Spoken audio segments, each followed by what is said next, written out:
Bom, falamos sobre a potência, agora é importante nós falarmos sobre as variáveis associadas à capacidade aeróbica. E toda vez que nós falamos sobre as variáveis associadas à capacidade aeróbica, nós sempre lembramos dos limiares. E aí, para nós lembrarmos de limiar, possivelmente vocês já ouviram falar de limiar de lactato. E é daí que vieram essas nomenclaturas de limiar anaeróbio, limiar de lactato e assim por diante. Por quê?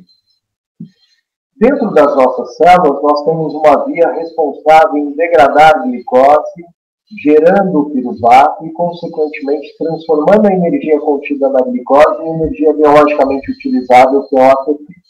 Joia? Então, isso é uma fonte básica que nós temos dentro das nossas células. Por isso que é importante o corredor ingerir carboidrato. Toda vez que ele tem carboidrato, ele consegue degradar a glicose do carboidrato em piruvato, gerar energia para suas células e, consequentemente, gerar trabalho muscular. Essa via ela pode ter dois caminhos, e, no geral, ela exerce os dois caminhos. Eu não tenho só um e só outro. A todo tempo, nós estamos produzindo essas duas substâncias aqui. Quando eu estou numa intensidade mais baixa de exercício, existe uma proporção maior dessa via se deslocar para esse lado aqui, formando esse composto chamado acetilcoenzima A. Toda vez que eu aumento a intensidade, essa via começa a se deslocar um pouco mais para esse lado, formando o famoso ácido lático, que lá no sangue ele é mensurado através de um sal chamado lactato. Pois bem, hoje nós sabemos que existem inúmeros fatores que nos levam à fadiga muscular, mas um deles está intimamente associado à acidose intracelular. Quanto maior a intensidade do exercício, maior a formação desse cara. E não necessariamente esse cara é o limitador da via. O limitador dessa via aqui são os íons H+, que nós produzimos, que vão fazer com que a acidose do meio ela aumente. Se a acidose do meio aumenta, consequentemente eu começo a desenvolver um processo de fadiga. Então, por isso que uma das formas de se mensurar os limiares é justamente saber qual que é o ponto onde aquilo que eu estou produzindo esse cara, eu consigo metabolizar, eu consigo remover esse cara sem que ele se acumule dentro das minhas células e me leve à fadiga.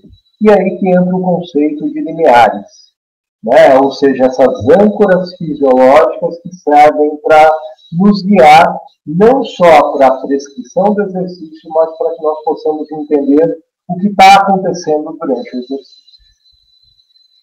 Bom, e aí quando nós falamos em limiares, pessoal, basicamente nós temos dois pontos de limiares, ou duas âncoras fisiológicas. E aí, o que eu chamo de primeiro limiar e o que nós chamamos de segundo limiar. E tanto para o primeiro quanto para o segundo limiar, nós temos uma porrada de nomes. Então é como se eu tivesse um filho, eu sempre brinco dessa forma, é como se eu tivesse um filho e o nome do meu filho fosse João. Mas a minha esposa chama ele de Joãozinho, o meu pai, que é avô do meu filho, chama ele de Jota, ou seja, cada um dá um nome. Mas é a mesma pessoa.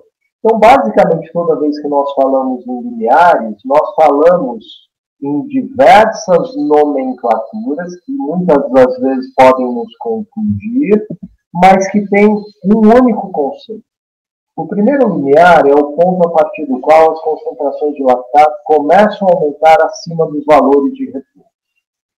É o primeiro ponto de inflexão, de subida das concentrações de lactato acima dos valores de refluxo. O segundo limiar, que também tem vários nomes, e aí nós podemos ver uma porrada deles aqui, é definido como o ponto máximo de equilíbrio entre produção e remoção de lactato sanguíneo.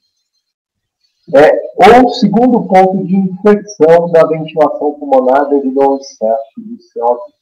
Então, esse é o famoso que, na maioria das vezes, nós utilizamos como um parâmetro de prescrição o famoso limiar anaeróbio. Embora nós tenhamos a nomenclatura para as duas âncoras fisiológicas. Olha aqui, a primeiro limiar também pode ser chamado de limiar anaeróbio, por um autor que denominou isso, e o segundo limiar também pode ser chamado de limiar anaeróbio. Porém, o limiar anaeróbio, determinado por um autor que chamou o primeiro de limiar anaeróbio, ele tem este conceito. E o limiar anaeróbio, determinado por um autor que chamou este limiar como limiar anaeróbio, tem este conceito. Por isso que eu sempre digo, é mais importante eu me pautar no conceito do que no nome propriamente dito. Olha? Mas, independente de nomes e conceitos, o mais importante é que esses caras, juntamente com a intensidade de VO2 máximo, eles vão nos ajudar a dar um norte na prescrição do exercício. E aí eu gosto bastante desse gráfico, né? Essa figura aqui, ela nos mostra justamente o primeiro limiar, olha, que aqui nessa figura ele está chamando de limiar aeróbio.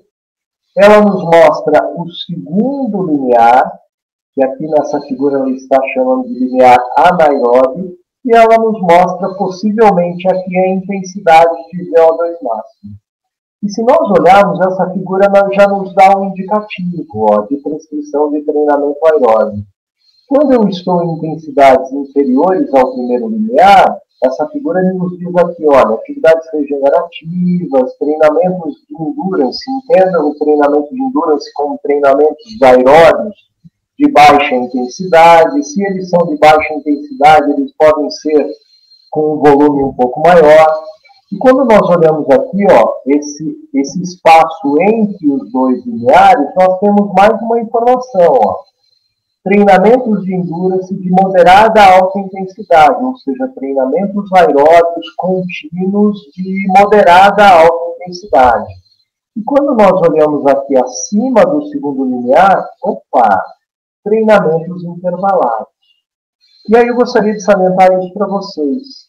A partir da determinação dessas âncoras fisiológicas, começa a ficar um pouco mais tranquilo de eu visualizar agora o que fazer, né? Se eu vou correr continuamente ou se eu vou correr de forma intervalada. Ou, se eu quero correr de forma intervalada, qual intensidade eu devo utilizar? Abaixo do segundo limiar ou acima dele? Se eu quero correr de forma contínua, qual intensidade eu vou utilizar? Né? Então, tudo isso nos ajuda. E um outro dado importante é o seguinte, aqui a intensidade de esforço, né? A intensidade de trabalho. Se nós olharmos aqui, ó, quanto mais baixa a intensidade, maior o meu tempo de permanência em exercício.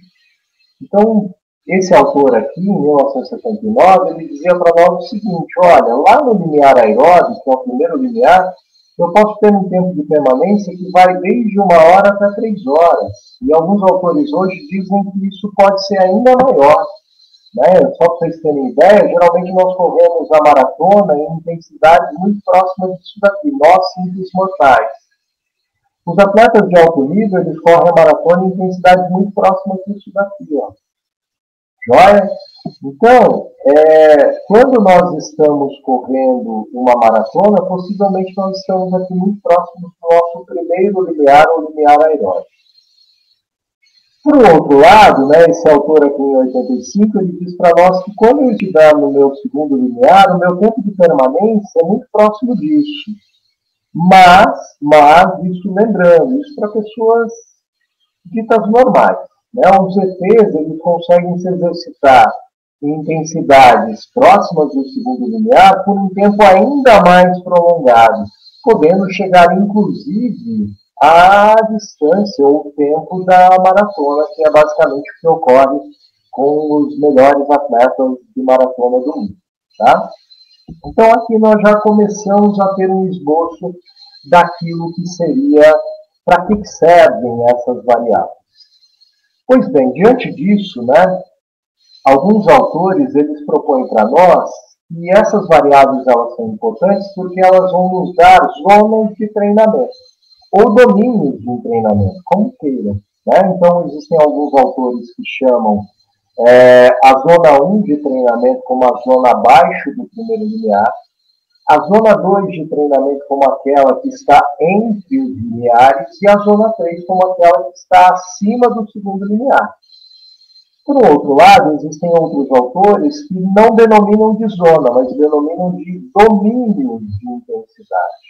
E aí esses autores eles dizem que abaixo do primeiro limiar eu tenho um domínio moderado, entre os limiares eu tenho um domínio que é chamado de pesado, e acima do segundo limiar eu tenho um domínio que é chamado de severo. Independente da nomenclatura, se eu chamo de zona ou domínio, isso daqui é importante porque ele começa a nos mostrar que existe ciência baseada nessa divisão das zonas ou domínios quando eu penso em prescrição de exercício.